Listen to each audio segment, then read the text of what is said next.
brought to you by Hampton by Hilton. Where breakfast is free and hot, it is the easiest decision of your trip. Luka scored 28 points in the Mavs' 120-110 loss last night. Kind of felt like more than that, didn't it?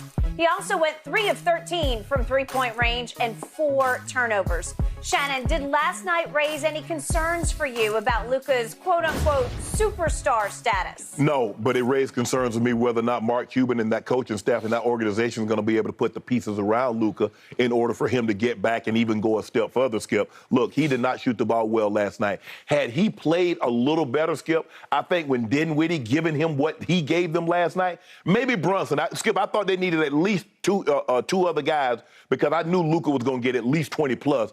I believe they needed 2 other guys to be in the 20s. If they could have got Brunson to maybe give them 22 because he struggled shooting the ball last night, to go with Dinwiddie because Dinwiddie was sensational last night. I started calling him Luka Dinwiddie. Right? he was sensational last night. If they could have got one other guy to go along with him, because, Skip, I know Reggie Bullock, what did he give you? 6. Finney Smith. He was just quiet. He didn't even take any. He only took 4 shots and made 2 threes. He made 2. He was 2 of 4. Yep. So for me, Skip, no, this doesn't change. Luka's what he is. He's 23 years old. He's a 3-time first-team All-NBA player. Skip, he's never going to be the most efficient player unless he stops taking so many. Skip, how many step-back threes you think? He takes more step-back threes than James Harden. You remember James Harden in his prime, in his heyday in Houston, was taking 10, 11, 12 step-backs. Luka's right there with him. If Luka is not taking more, he's taking as many step-back threes. And when you take that many step-back threes, when you take that many off-balance shots, because a lot of times, Skip, he's just throwing it up hoping to get a foul. Well, if they don't call a foul call, that's just a bad shot. And we saw that last night, Skip, and he gets frustrated. He spends far too much time arguing and debating with officials. Bro, they didn't blow the whistle. If you turn and look at them and open your palms, they're not going to blow the whistle all of a sudden and say, you know what, we missed that call, Luka. Hey, Luka, we got you, bro. Bro, get back down the court because Golden State got the ball and they're pushing it down the court and they're getting easy shots. Real quick, hence Lil Wayne's infamous tweet, because that's what he was trying to say in that tweet. Go ahead. But for me, Skip, no, he had a great postseason run. We did see him knock off the number 1 seed, a team that won 64 games. He finished the playoffs 32, 10, and 6, which is great. But at the end of the day, Skip, outside of Luka, I felt Luka was the best player in this series. But the next 4 or 5 best players are all on the Warriors ball club. And then when you get the kind of contributions that the Warriors got, Skip, look at Kevon Looney. He gave him 10 and 18. Clay. You're talking about 18 rebounds. Yeah, he gave you 10 points, 18 rebounds. That was shocking. And remember what I tell you, Skip. I say, are they going to out-rebound the Golden State Warriors again? The Warriors say, nah, hell no, they're not. We're going to crush them on the glass. Beat them by what, 20? Beat them by 17. They did. So for me, Skip, it didn't change anything. I still believe Luka. It's hard to see Luka not a top 5, top 6 player currently in the NBA. This does nothing. My only concern is, what are they going to do? What are they going to put around Luka so this doesn't keep happening? Because remember, for the first 2 years, Skip, he couldn't get out the first round. And then he finally got out of the first round. Skip, they need a big. They need a big that can give them something and can control it. They get too small. They went to that small lineup, and Kevon Looney just kept getting rebound after rebound, and Steph Curry kept hitting 3 after 3. Clay hit 3 after 3. Poole 3 after 3. At some point, it's like, man, later for this.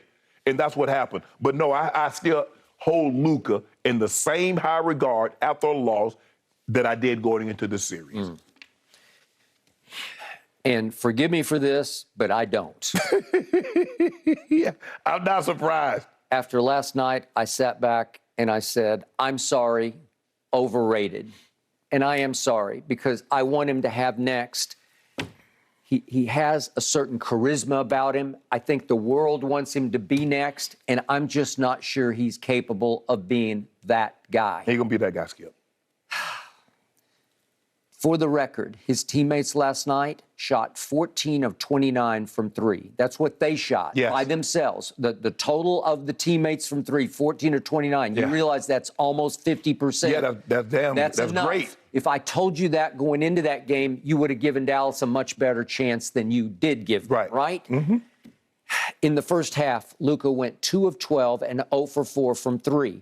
The game was clearly lost in the first half. I agree. Clay took over much more than Steph took over, but all of a sudden I look up and Golden State's ahead by 17 at half, and it is a done deal because Baby Bird was not there when they needed him the most. That's where, in Game 7 at Phoenix, he just came out firing. And I told you, it's a LeBron-esque, it's a rare hot streak, but he made his first 3 shots at Phoenix. And if they were going to do this last night, he needed to make 2 of the first 3 or 3 of the first 4 shots. He needed to set the tone that he was not capable of setting. And for the game, he winds up taking 28 shots to score 28 points. Well, you want to talk about inefficiency? It's like all time. He's 10 of 28. So he misses 18 shots. And I'm going to drive this home by telling you that in the end, through the postseason, he was slightly better than he is for his career, but only slightly, because for this postseason, he shot 35% from 3. Career, he's 34%. He upped his free throws. I was pretty impressed because he had 2 games where he had hot shooting free throw nights where it was high volume and high makes. Yeah. Well, he shot 77%, which is still not very good. He's 74% career. Okay, so let's look at just what he did in this past regular season. Would you believe that his 3-point makes, his percentage of 35%, it ranked 103rd in the NBA? Okay, now keep this in perspective. 103rd out of 145 three-point shooters you ranked. Yet he took the 9th, to your point, he took the 9th most threes of anybody in basketball. The 9th, I'm sorry, he took 9 a game. It's the 7th most. 7th most, 9 a game. LeBron took 8 a game. He took 9 a game. So you're saying step back, step back, step back. He takes them like with no conscience whatsoever. And if they're not going, the worse it gets, the more he seems to shoot. He'll just say, okay, I'll get this one, I'll get this one. And you wind up 3 of 13. Yeah, but Skip, you know the old saying, shooters shoot. But Luka needs to realize he's not a shooter, he's a scorer. That works for Steph Curry. That works for Dame or Clay. But those guys are – Dame is more of a shooter and a scorer, but he's more of a shooter. Luka is not a shooter, Skip, and until they're going to have to talk to him. And it's like, look, just because you can get the step-back 3 off, that doesn't mean it's a good shot for you. Okay. He can get to the free throw line. Yeah. But the problem is he ranked in the regular season 91st in free throw shooting at 74%. 91st of 112 qualified. Well, you're bottom of the barrel. Yet he got to the line and shot the 5th most free throws in the league. Okay, well, it's empty. You got too many empty trips to the free throw line and way too many empty trips on offense because you're shooting step-back threes that are clanking. But, Skip, what it does tell me that he was able to increase his free throw percentage by 3 points. I believe in the postseason. He did. It was impressive. I'll give you that. It's like a little something. I believe he can get to – if he can get to 80%, Skip, you can live with that with the amount of times that he's going to go to the free throw line. Because he's going to probably go 6, 7, 8 times a game. Once he understands that there's a better chance of him getting fouled trying to get in the lane than shooting that step-back 3. Yeah, he shot 8 per in the regular season. So that's pretty much what he's doing. And if he shoots 80% out of that, Skip? If you could get to 80, but he's not to 80. He was in the post at 77. But, Skip, look at his numbers in the regular season. He increased everything. I mean, he's third, with the exception of assists. His assist total dropped, but he increased his points by like 5 or 6 a game. He went up 2 rebounds a game. His assists dropped off because guys weren't making shots as readily in the postseason as they did in the regular season. So that's Luka, Skip. They need another piece. We see the teams, they got 2 players. You look at the Celtics. They got 2. Okay. I still say, when we're talking about all-time, we're talking about superstar. Yeah. We're talking about potentially becoming the face of the NBA in the wake of LeBron James. I don't know how much longer LeBron will play, but as LeBron fades into the sunset, you're starting to push for Luka to be the face of the league. He can be. And as I tweeted last night, if only he could shoot, because he's just not a shooter. And I don't know if you can fix that. LeBron never was able to really fix his shooting because it's below average. No.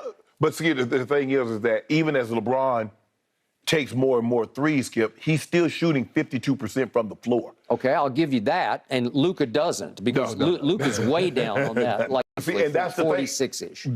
See, he needs to be better around the rim. Okay. If he's going to shoot mid-40s overall, shoot 35% from the 3, Skip, he needs to be 58, 60% in the restricted area. Okay. I thought he would come up much bigger than he did last night in a closeout game where they had some momentum off their home win. And yet, just to frame this for those who might have missed it, could we see the 18 missed shots by Luka Doncic last night, please? 18 misses, just to frame and put into perspective what we didn't see from him last night when he was needed the most. Give that. You got to finish that one. You got to finish that one. He's crying to the referee, and now we got step backs. That was woefully short. You got to finish that. Definitely, and he was really. He missed a lot of. He missed a lot of those. But see, that's that was just begging. He was begging. Yep. Wide left, Luka. Now he says, "I'm ooh." Left-handed. That got blocked by Draymond. Step back. Step back. Back iron. He's trying to find it. You got to make that one. Usually he makes that shot, and usually, he ate that one. And that's the way he makes that one, and it ticked out. Okay, and now he's shooting step backs off the back iron. And now he's saying, I got to get one of these to fall, and that's wide right. And I got to, that's on for Bielitsa.